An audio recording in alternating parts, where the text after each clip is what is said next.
So I'm on location today at a veterinary clinic that's very near and dear to my heart. It's kind of the clinic that I had to retire from. But I'm at ABC Animal and Bird Clinic located in Sugar Land, Texas. For my non-Texan people, it's an area in Southwest Houston. And this has been something that I've been wanting to do for a very long time.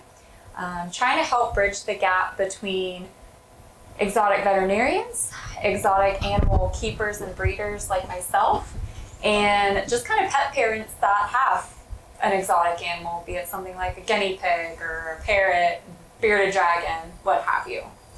And so I could not ask for a better partner on this collaboration.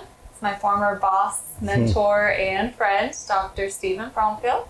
So why don't you go ahead and tell us a little bit about yourself. All right, so I graduated, I didn't talk about that. I graduated in 1986.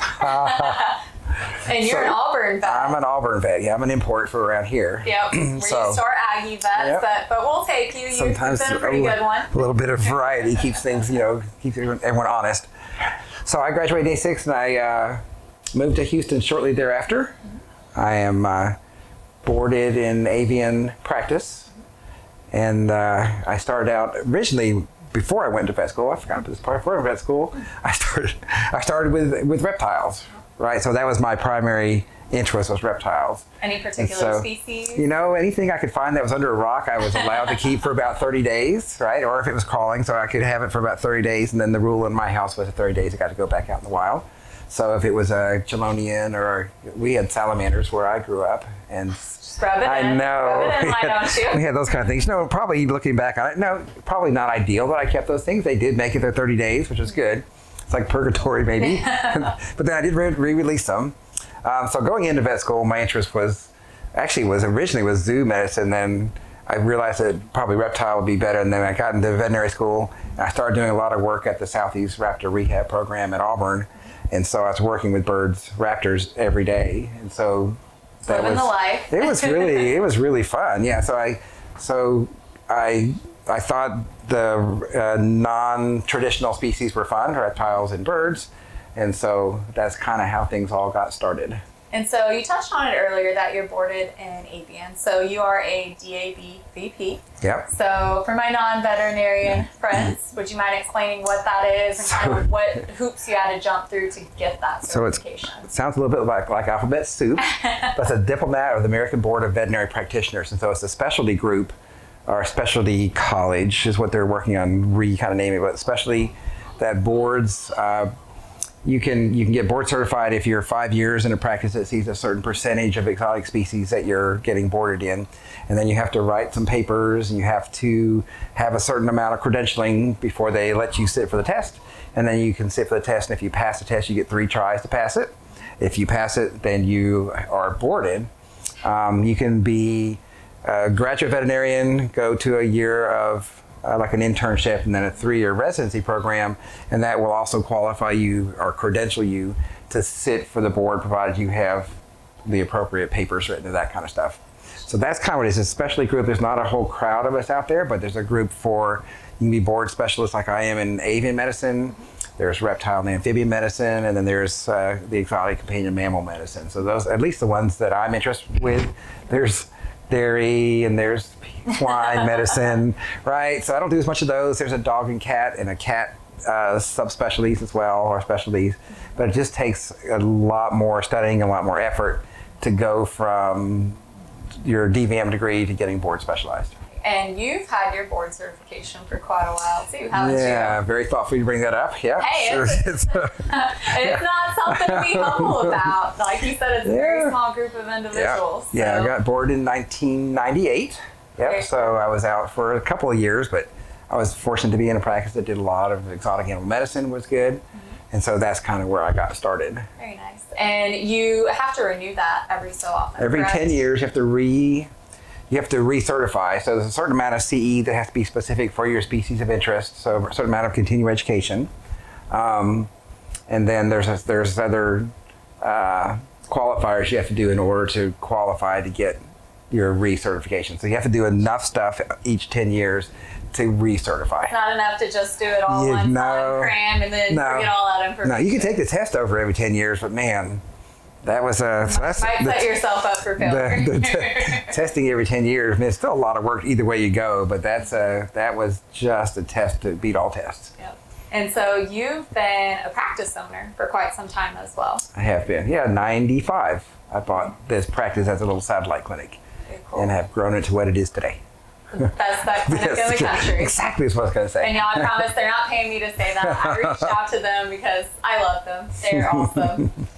And so, I think there's a big gap or a disconnect between people's expectations with exotic veterinary care. And I always tell people, I went to school for wildlife and fishery science. So I learned more about evolutionary history and still somewhat anatomy, physiology, things like that. Whereas y'all go to school for medicine. Right. And I think, I know I experienced it working here, a lot of owners come in expecting y'all to be veterinarians, biologists, zookeepers, breeders, experts in everything animal related. Right. And so a lot of issues I've seen is people not understanding or having realistic expectations with exotic veterinary medicine. And then the second thing that I know comes up frequently is the cost associated with it. So y'all, I'll be the first to tell you, there are fabulous veterinarians out there, like this man right here. They're not just out to make a buck. I've seen you do amazing things for animals, bring them back from death's doorstep. But you have to be realistic, understanding that there are increased costs associated with being able to do that. So do you mind explaining, we have different tools out here. There's a very big difference between treating dogs and cats, domesticated animals. Right. Which, you've said yourself, they're different, but they share a lot of similarities. Right. Whereas somebody like you treat lizards, snakes, birds, fish, small pocket pets, pretty much everything. Right. Yeah, and I think you make some good points. The exotic animal medicine, there's a cost, of course, associated with equipment, and there's a knowledge base that requires, it's not like it came to us magically. It does require some extra CE and or continuing education. That's always happening, right? And not only with the vets, but the staff as well. Y'all, you don't want to go to a vet clinic where only the veterinarian knows anything about exotics. And so for somebody like you, I have a lot of respect for you. You put a lot of time and effort into training your staff to be knowledgeable in the animals as well. Right. Because, all the work doesn't just fall on the veterinarian. A lot of it falls on customer service representatives learning how to schedule appointments appropriately for different species. Right. Us, when we're technicians, getting appropriate history because that's a diagnostic tool. Restraint, y'all can't do everything by yourself, and it's not realistic to expect you to. And so I think a lot of people don't understand where those higher costs come from. Like you said, the training, the knowledge is a big part of it.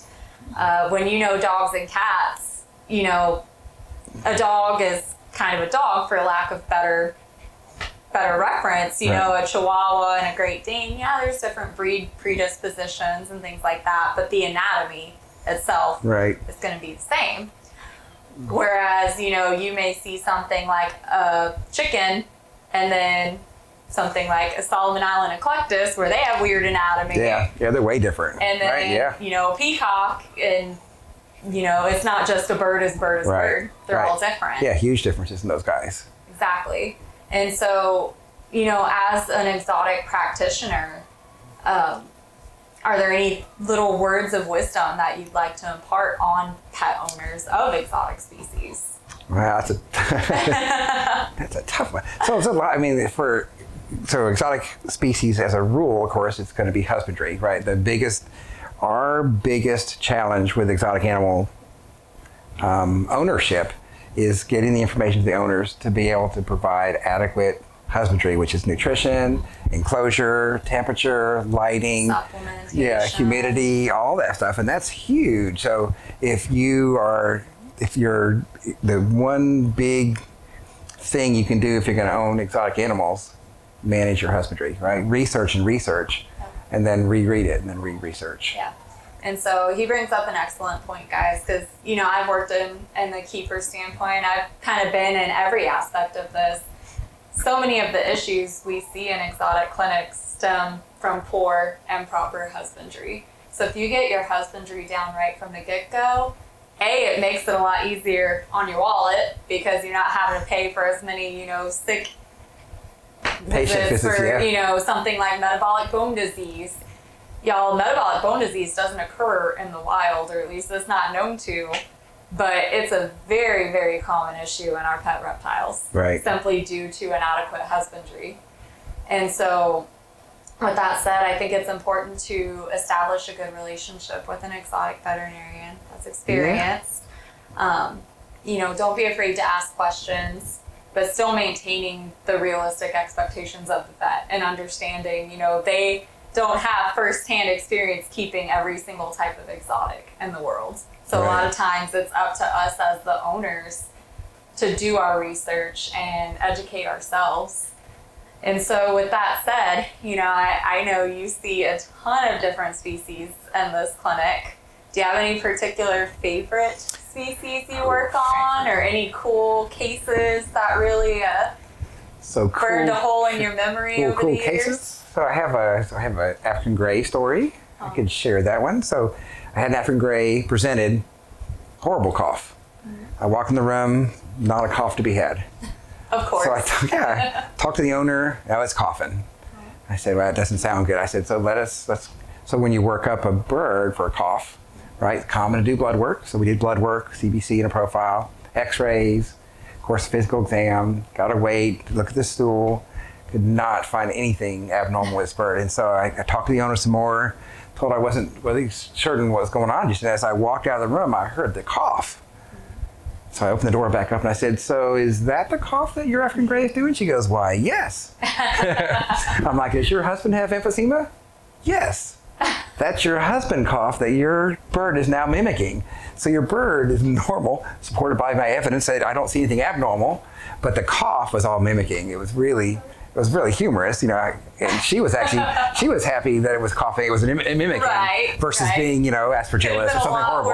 Result. So she's happy it wasn't sick, but it's one of those, stuck in my mind forever. So now these birds that can mimic, I'm careful when I listen to the owners that they can bring me a video, give me an idea of what that bird is doing, so I don't run through this hole because I'm pulling my hair out, right? Yep. I don't know why you're coughing. So that is a challenge you won't find unless you're really an avian veterinarian. Not a lot of dogs do that. Exactly. With exotics, I know firsthand there were certain species that I love, don't get me wrong, love them as a species, but like you just said, you kind of want to pull your hair out working on them. Yeah. Are there any of those guys for you?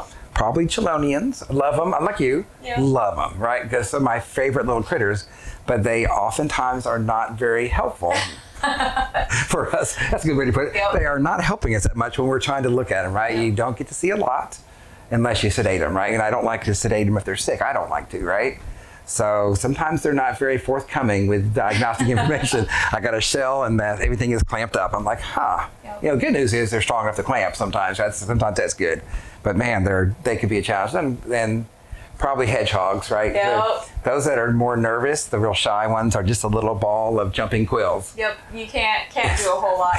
We always joke about like cat minutes in vet clinics. Y'all, cat minutes are easy when you start getting into exotics. And then for my non-reptile people, chilonians, turtles and tortoises. Wow. Yeah. So those guys, love them to death. They're fascinating creatures, but oh my God, they pose their own unique challenges on treating. Doesn't mean we don't love them. Yep. But so you just have to get a little creative, little patient. Patience. And then owners being a little bit more understanding. And one thing I'll touch on too, we love our owners, good pet owners bringing their animals into the clinic.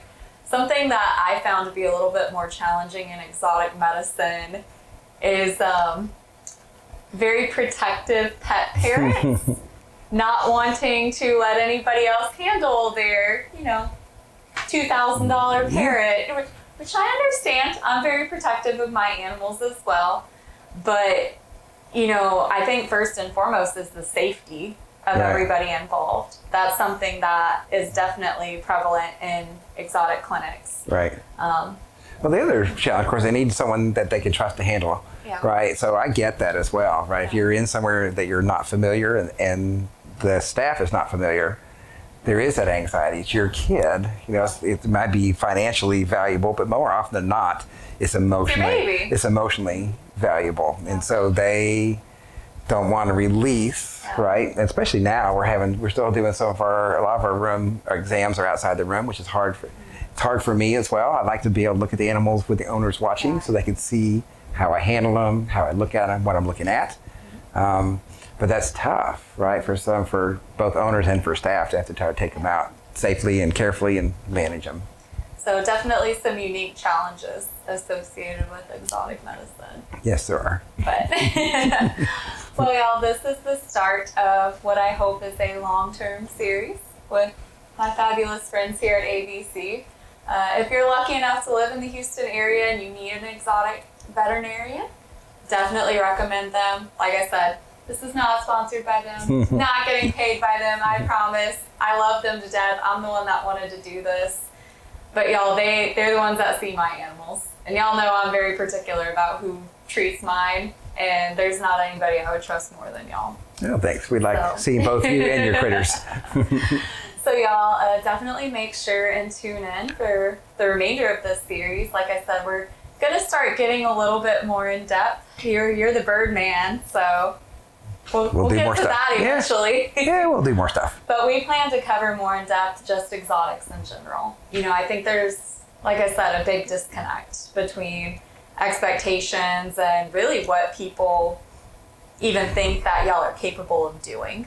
Because just like human medicine is always advancing, veterinary medicine is as well. And I've seen y'all do some incredible things on exotic species, from the little teeny tiny guys all the way up to the big guys that weigh more than a human does. It's all good.